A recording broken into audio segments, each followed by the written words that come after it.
नमस्कार दोस्तों, story by निजा पर आज की कहानी है शराबी बहू। आप कहानी को अंत तक जरूर देखिएगा और कहानी को सुनने के साथ साथ प्लीज़ हमारे चैनल को लाइक, शेयर और सब्सक्राइब जरूर कीजिएगा। रात के 2 बज चुके थे, लेकिन रश्मि को नींद ही नहीं आ रही थी, क्योंकि अभी 3 दिन पहले ही तो उनकी शादी हुई थी और नए घर में एडजस्ट करना इतना जल्दी आसान कहाँ होता है।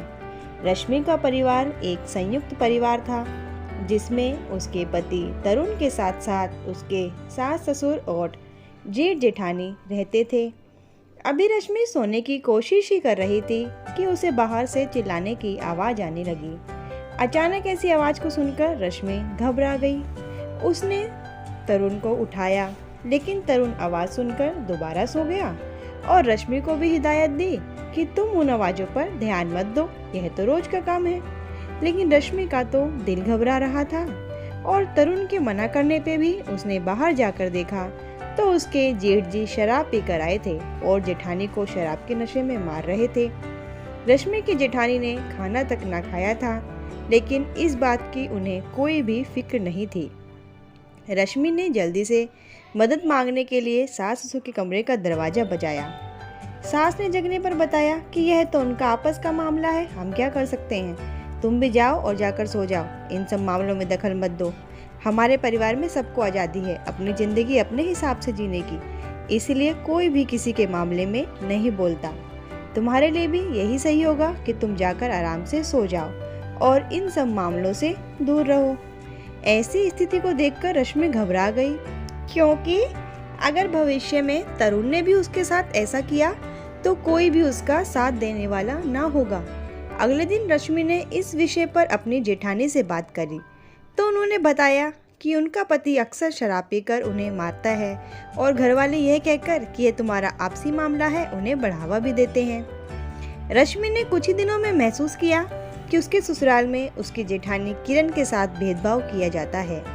जहाँ बात उसके जेठ जी की होती है, वह लोग उन्हें आपसी मामला बताकर दबा देते हैं, लेकिन किरण की हर छोटी छोटी बात को उछाला जाता है। अगर किरण का पति शराब पीकर आता है तो घर में लड़ाई झगड़ा करता है और इसका जिम्मेदार भी घुमा फिराकर किरण को ही ठहरा दिया जाता है। रश्मि एक पढ़ी लिखी और कामकाजी लड़की थी और साथ में शादी के समय दहेज भी बहुत सारा लाई थी, जिसके कारण किरण को रश्मि के आगे हमेशा छोटा समझा जाने लगा। लेकिन रश्मि पढ़ी लिखी होने के साथ साथ समझदार भी थी और सबको एक समान भी समझती थी। रश्मि ने किरण को कई बार समझाया कि आपको अपने हक के लिए लड़ना होगा, लेकिन किरण ने बताया कि ऐसा नहीं है कि मैंने इनका विरोध नहीं किया, लेकिन कोई भी मेरा पक्ष नहीं लेता और मैं अकेली पड़ जाती हूँ। इसीलिए दिन पर दिन तुम्हारे जेठ जी और घर वालों की मनमानियाँ मुझ पर बढ़ती जा रही हैं। आज घर में अलग ही माहौल था। रात के 3 बज चुके थे और पूरा परिवार चीखने चिल्लाने की आवाज़ से जाग चुका था। आज मसला कुछ और ही था। अभी कुछ देर पहले ही रश्मि और तरुण एक पार्टी से वापस आए थे और रश्मि ने पार्टी में कुछ ज़्यादा ही शराब पी ली थी, जिसके कारण रश्मि और तरुण का झगड़ा हो गया और रश्मि ने गुस्से में तरुण पर हाथ उठा दिया। सभी लोग रश्मि को भला बुरा कह रहे थे।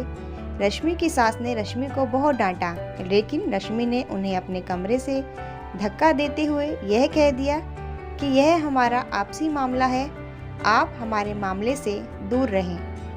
अगले दिन सुबह भी घर में हंगामा मचा हुआ था।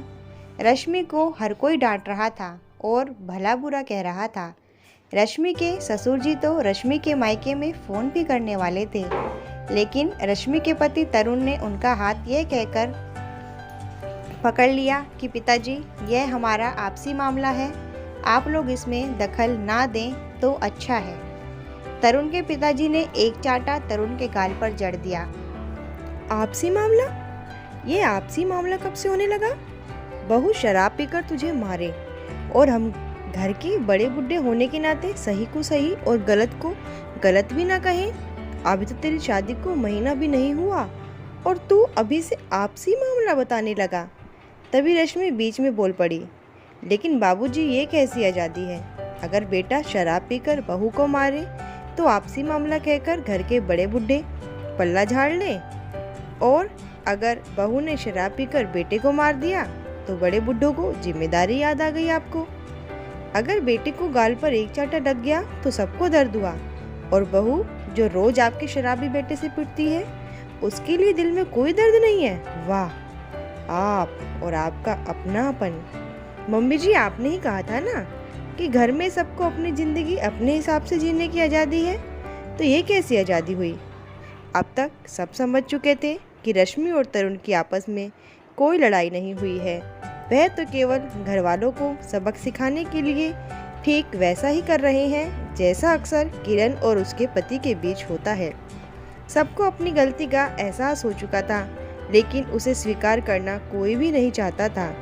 तभी किरण के कमरे में सामान टूटने की आवाज़ आने लगी।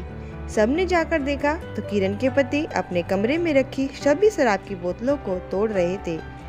उन्हें अपनी गलती का एहसास हो चुका था। उन्होंने किरण से माफ़ी मांगने के साथ साथ कभी भी शराब ना पीने की कसम खाई। रश्मि के सास ससुर ने भी वायदा किया कि घर के बड़े बूढ़े और जिम्मेदार सदस्य होने के नाते हम वायदा करते हैं आज के बाद घर में सबको बराबर का अधिकार मिलेगा और बराबर का प्यार मिलेगा। दोस्तों, आपको कहानी कैसी लगी हमें कमेंट बॉक्स में ज़रूर बताएं, और प्लीज़ हमारे चैनल को सब्सक्राइब करने के साथ साथ बेल आइकन को प्रेस कर दें ताकि अगली कहानी का नोटिफिकेशन आपको सबसे पहले मिल सके।